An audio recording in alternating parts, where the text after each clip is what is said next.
चला आज एका अशा जबरदस्त रहस्याच्या दुनियेत जाऊया जिथे काही सरळ नाहीये. ही गोष्ट आहे शर्लॉक होम्सच्या एका प्रसिद्ध केसची, द रेड हेडेड लीग.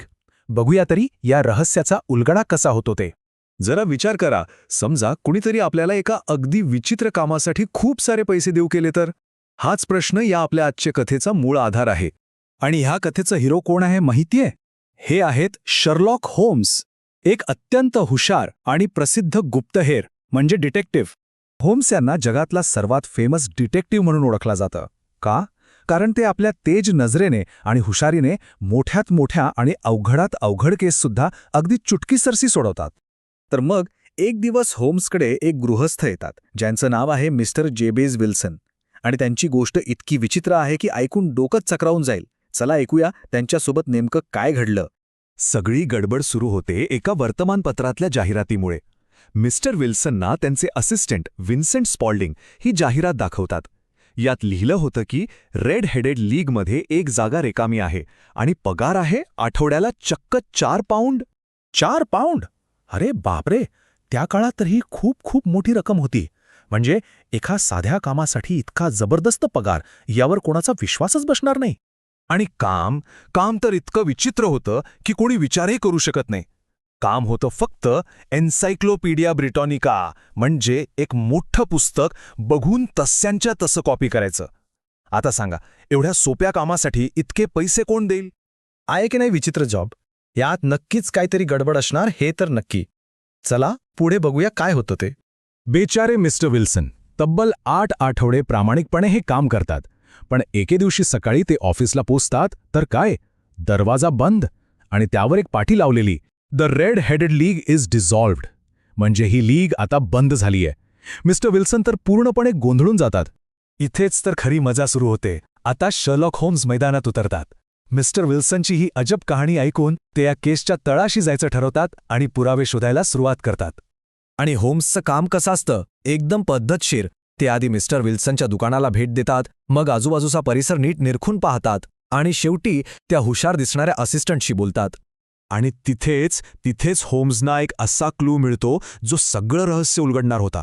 तो क्लू काय होता माहितीये?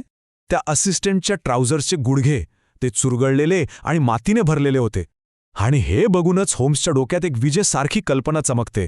आता होम्सना कळून चुकलं होतं की एक मोठा गुन्हा घडणार आहे आणि तो थांबवण्यासाठी त्यांनी एक जबरदस्त सापळा रचला. आता कथेमध्ये खरी उत्सुकता वाढणार आहे. कल्पना करा, सगळीकडे मिट्ट काळोख, एक अक्षरही ऐकू येत नाही. आणि अशा शांततेत होम्स, त्यांचे मित्र डॉक्टर वॉटसन आणि काही पोलीस एका बँकेच्या तळघरात म्हणजे सेलरमध्ये गुन्हेगारांची वाट बघत लपून बसतात. हे तेच तळघर आहे जे मिस्टर विल्सनच्या दुकानाच्या अगदी बाजूला असलेल्या बँकेचं आहे.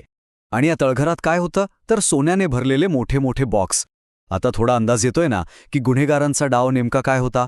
आणि अखेर ते आलेच. गुन्हेगार बरोबर होम्सच्या सापड्यात अडकले. त्यांची इतका वेळ वाट पाहणं यशस्वी झालं. आणि मग समोर आला या कथेचा सगळ्यात मोठा ट्विस्ट. मिस्टर विल्सनचा तो साधा हुशार वाटणारा असिस्टंट विन्सेंट स्पॉल्डिंग खरं तर जॉन क्ले नावाचा एक कुप्रसिद्ध आणि धोकादायक गुन्हेगार होता. जसा जॉन क्ले जमिनीतून खोदलेल्या बोगड्यातून बँकेच्या तळघरात वर आला, तशीच शर्लॉक होम्सने त्याच्यावर झडप घातली आणि त्याला पकडलं. चोरांना एकदम रंगे हात पकडलं गेलं. आता येतो कथेचा सगळ्यात भारी भाग, जेव्हा होम्स शांतपणे सांगतात की त्यांनी हे रहस्य सुरुवातीपासूनच कसं सोडवलं. बघा, होम्सचं डोकं कसं चाललं. असिस्टंट अर्ध्या पगारात काम करायला तयार होता. तो सतत तळघरात जायचा. दुकानाच्या अगदी बाजूलाच बँक होती. त्याच्या ट्राउझर्सचे गुडघे खोदकामामुळे खराब झाले होते. आणि सगळ्यात महत्त्वाचं म्हणजे ही रेड हेडेड लीग निव्वळ एक बहाणा होती. म्हणजे गुन्हेगारांचा प्लान एकदम क्लिअर होता. मिस्टर विल्सनच्या दुकानाच्या तळघरातून बँकेच्या तळघरापर्यंत एक भुयारी मार्ग म्हणजे टनल खोदायचा. आणि ती विचित्र नोकरी फक्त मिस्टर विल्सन यांना रोज काही तास घराबाहेर ठेवण्यासाठी होती, ज्यामुळे चोरांना आपलं काम शांतपणे करता येईल. आहे की नाही कमाल? कशा छोट्या छोट्या गोष्टी आणि बारकावे बघून एक मोठं रहस्य सोडवता आलं. यावरून हेच शिकायला मिळतं की आपल्या आजूबाजूला घडणाऱ्या गोष्टींकडे नेहमी लक्ष ठेवणं किती महत्त्वाचं आहे.